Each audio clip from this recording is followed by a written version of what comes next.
ന്യൂയോർക്കില് പുതിയ രാഷ്ട്രീയ യുഗം ആരംഭിച്ചിരിക്കുകയാണ്. ഇന്ത്യൻ വംശജനായിട്ടുള്ള ഒരു മേയറാണ് വന്നിരിക്കുന്നത്. ട്രംപിന് വലിയൊരു വെല്ലുവിളി ഉയർത്തും. ട്രംപിന്റെ സ്ഥാനാർത്ഥിയെ പരാജയപ്പെടുത്തിയിട്ടാണ് ഈ സൊഹറാൻ മന്ദാനി മേയറാകുന്നത്, ഇന്ത്യൻ വംശജൻ. ഭയങ്കര സന്തോഷമുള്ള കാര്യമാണ്. ഏതായാലും ഞങ്ങളൊക്കെ ആകുമ്പോൾ മലയാളി ടച്ച് ഉണ്ടാക്കുമല്ലോ. പെരുന്നേലും സന്തോഷം ഉണ്ടാകുമായിരിക്കും, സ്വാഭാവികമായിട്ടുണ്ടാവുമല്ലോ. നമ്മളെ ഇന്ത്യക്കാർ മുന്നോട്ട് പോകുമ്പോൾ പെരുന്നേൽ ഭയങ്കര സന്തോഷമാണ്. ഇന്ത്യക്കാരനല്ലേ, ഇന്ത്യൻ വംശജനല്ലേ, നമ്മളെ റൂട്ടല്ലേ. അപ്പോൾ അതുകൊണ്ട് ഇതിലൊരു കാര്യം എന്ന് വെച്ചാൽ, ട്രംപ് ഈ കാണിക്കുന്നത് ഭ്രാന്തം കളിയാണ്. ഇത് ആധുനിക ജനാധിപത്യ സംവിധാനത്തെ അടിത്തറകളെ താക്കുന്ന രീതിയിലെ ഭ്രാന്തം പരിപാടിയാണ്. ഇത് ഇയാളുടെ ഈ വിംസാൻ ഫാൻസിക്ക് അനുസരിച്ച് അമേരിക്ക ചലിക്കുമെന്ന് എനിക്ക് തോന്നുന്നില്ല. അങ്ങനെയാണ് ഇത്രയും കാലം അമേരിക്ക പറഞ്ഞു വെച്ചതെല്ലാം മാറ്റിവെക്കേണ്ടി വരും. അപ്പം ട്രംപിനെ തന്നെ എന്തുകൊണ്ടാണ് അംഗീകരിച്ചത്? ജനവിധി ട്രംപിന് അനുകൂലമായിട്ടാണ്. അല്ലെങ്കിൽ ട്രംപിനെ പോലെ ഭ്രാന്തനെ അമേരിക്കയിലെ ഈ പറഞ്ഞ എലീറ്റ് ക്ലാസ് അംഗീകരിക്കില്ല. അപ്പം ജനവിധി മാനിക്കുക എന്നുള്ളത്. അപ്പം ജനവിധി മാനിക്കാൻ അയാൾ ഉത്തരവാദിയാണ്. അപ്പോൾ അയാൾക്ക് അവിടെ ഫെഡറൽ സംവിധാനമൊക്കെ വളരെ ശക്തമാണ്. അപ്പം അങ്ങനെ തടഞ്ഞു നിർത്താനും പറ്റില്ല. അതൊക്കെ അയാൾ ഭ്രാന്ത് പറയുന്നതല്ല. അയാൾ മോഡീനെ പറ്റി എന്തൊക്കെ കൊടുക്കുക പറഞ്ഞുകൊണ്ടിരുന്നല്ലോ. മോഡി അങ്ങനെയാണ് ഓയിൽ മേടിക്കില്ല എന്ന് പറഞ്ഞു, മേടിക്കുമെന്ന് പറഞ്ഞു, എന്തൊക്കെ പറയുന്നിട്ട്. അപ്പോൾ ഈ ഭ്രാന്തം പറയുന്ന വലിയ കാര്യമാക്കണ്ട. ഇത് അമേരിക്കനെ സംബന്ധിച്ച് അമേരിക്ക നിലനിൽക്കുന്ന അമേരിക്കൻ ഡ്രീം എന്നൊരു സാധനമുണ്ട്.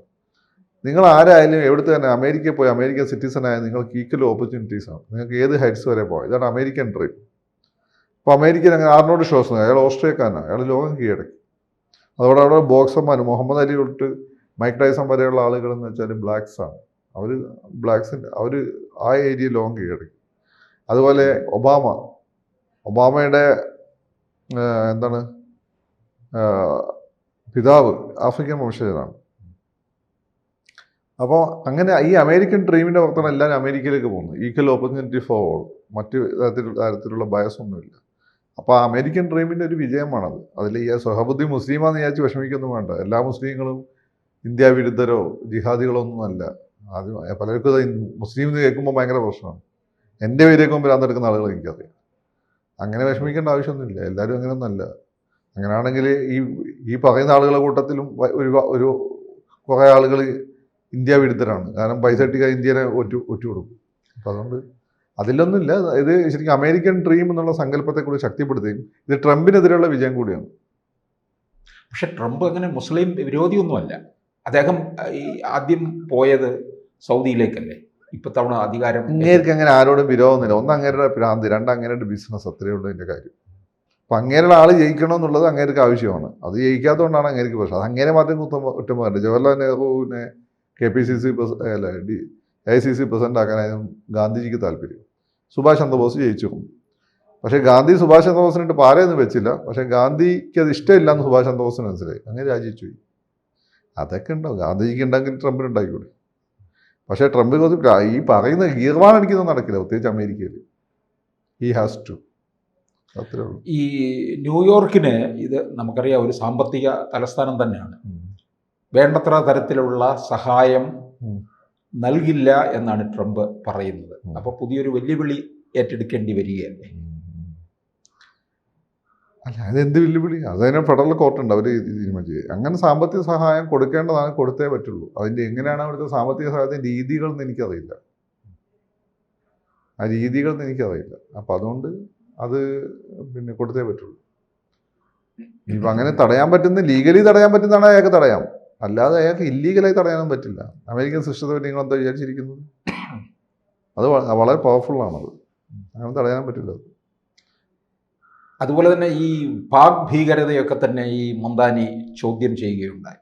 അതൊന്നും ട്രംപിന് അത്ര അങ്ങോട്ട് അല്ല. പാക് ഭീകരത ഒരു മുസ്ലിം എപ്പോഴും ഭീകരതയെ ചോദ്യം ചെയ്തുകൊണ്ടിരിക്കുക. കാരണം ഭീകരതയുടെ വില ഏറ്റവും കൂടുതൽ ചീത്തപ്പേര് കേൾക്കുന്ന കമ്മ്യൂണിറ്റിയാണ് നമ്മുടെ കമ്മ്യൂണിറ്റി. എന്നെ കാണുമ്പോൾ പോലെ ആളുകൾ പകുതി ഭീകരനായി കാണും. എന്നെ മുഖത്ത് കാണിക്കുന്നില്ലെന്നേ ഉള്ളൂ. അങ്ങനെ അവസ്ഥയുണ്ട്, അത് സത്യമാണ്. എൻ്റെ പേരൊക്കെ എന്നെ അറിയാവുന്നതുകൊണ്ട് ചിലപ്പോൾ അത്ര ഉണ്ടാവില്ല. അവനൊരു പൊട്ടൻഷ്യൽ ഭീകരവാദിയെന്ന് നാട്ടുകാർ വിചാരിക്കും. മനസ്സിലായില്ലേ? പക്ഷേ ഇതിൽ ഈ മുസ്ലിം എന്നുള്ള മാത്രം എടുത്ത് നാളങ്ങളൊക്കെ ഓരോരുത്തന്മാരിടും. ഇവൻ്റെ ഉള്ളിൽ മറ്റേ സാധനം കിടക്കുന്നുണ്ട്. അവൻ്റെ ഉള്ളിൽ അത് കിടക്കുന്നതുകൊണ്ട് അവനത് തേടി പിടിക്കുന്നത്. പിന്നെ ഞാൻ എത്ര വായിച്ചാൽ എൻ്റെ മുസ്ലിം അസ്തിത്വം പോകും. നമുക്ക് എനിക്ക് എൻ്റെ മുസ്ലിം അസ്തിത്വത്തിൽ അഭിമാനമുള്ളത്, ഞാൻ ഇന്ത്യക്കാരനാണെന്നുള്ള മുസ്ലിം എന്നുള്ള അഭിമാനിക്കുന്ന ഒരാളാണ്. അപ്പം ഇനിയിപ്പോൾ ഞാൻ അങ്ങ് പേര് മാറ്റിയാൽ തീരുമോ? എൻ്റെ അപ്പനെ വലിയപ്പൻ്റെ ഒക്കെ പേര് മുസ്ലിം അല്ലേ? എൻ്റെ ജീനിൽ മാറ്റം വരുത്താൻ പറ്റും. എന്തായാലും എനിക്കൊരു അറബ് കണക്ഷൻ ഉണ്ടാവുമല്ലോ. പാതി ഇന്ത്യനും പാതി അറേബ്യനായിരിക്കുമല്ലോ നമ്മൾ. ഏതെങ്കിലും വഴി ഉണ്ടാവുമല്ലോ, അതൊക്കെ മാറ്റാൻ പറ്റും. അങ്ങനെ ഇവിടെ എടുത്തരും. ഇവിടെ പല നിങ്ങളുൾപ്പെടെയുള്ള ആളുകൾ ജീന് പരിശോധിച്ചാൽ ലോകത്തിലെ പല ഭാഗത്തുള്ള ജീനും കൂടെ ഉണ്ടാവും. അതിലൊന്നും വലിയ കാര്യമൊന്നുമില്ല. അപ്പം അത് ഞാൻ പറഞ്ഞല്ല, ഡേവിഡ് റോയ്ക്കിൻ്റെ പഠനം ഉണ്ട് അങ്ങനെ.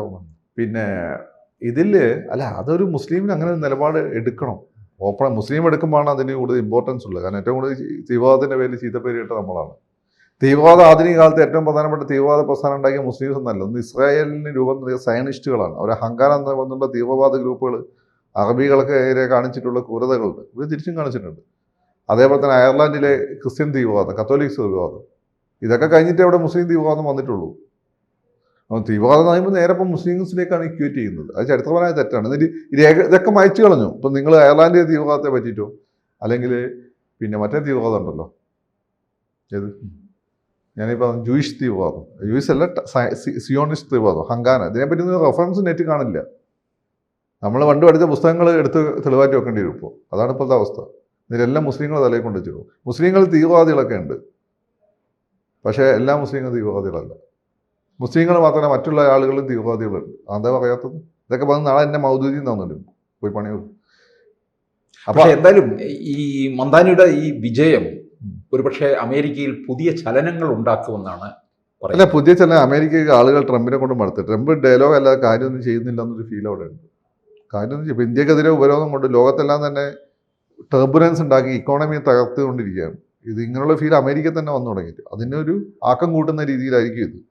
കാരണം വെള്ളക്കാരായിട്ടുള്ള ജോലി നഷ്ടപ്പെട്ട മധ്യവർഗവും ഈ താഴെത്തട്ടിലുള്ള തൊഴിലാളി വർഗ്ഗമാണ് ഇങ്ങനെയുടെ സപ്പോർട്ടേഴ്സ് ആയിട്ടുന്നത്. പക്ഷേ ഇങ്ങനെ ആ രീതിയിൽ ഡെലിവർ ചെയ്യാൻ സോഫാ പറ്റുന്നില്ല. ഇങ്ങേര് കുറേ ഇവാഞ്ചലിസ്റ്റുകളെ സന്തോഷിപ്പിക്കാനും ഇസ്രായേലിനെ സന്തോഷിപ്പിക്കാനും ഇങ്ങേർക്ക് ഒരു നോബൽ സമ്മാനം കിട്ടാനും വേണ്ടി ഇങ്ങേര് എല്ലാം കാണിക്കോട്ടും. നോബൽ സമ്മാനം കിട്ടാൻ വേണ്ടി സൗദിയൊക്കെ ആയിട്ട് നല്ല ബന്ധത്തിന് പോകും. പിന്നെ ഇസ്രായേലിനെ പണിക്കാൻ പണി കിട്ടുമെന്നുള്ളതുകൊണ്ട് ഇടയ്ക്ക് ഇറാനിൽ പോയി ബോംബ് ചെയ്യും. അതേപോലെ എങ്ങനെ ഓരോ മട്ടത്തരം കാണിച്ചുകൊണ്ടിരിക്കുകയാണ്. He signifies nothing. ഓക്കെ. കൂടുതൽ വാർത്തകളും വിശേഷങ്ങളും നിങ്ങളിലേക്ക് എത്താൻ ABC മലയാളം സബ്സ്ക്രൈബ് ചെയ്യുക, ബെൽബട്ടനും അമർത്തുക. കൂടുതൽ വാർത്തകളും വിശേഷങ്ങളും നിങ്ങളിലേക്ക് എത്താൻ ABC മലയാളം സബ്സ്ക്രൈബ് ചെയ്യുക, ബെൽബട്ടനും അമർത്തുക.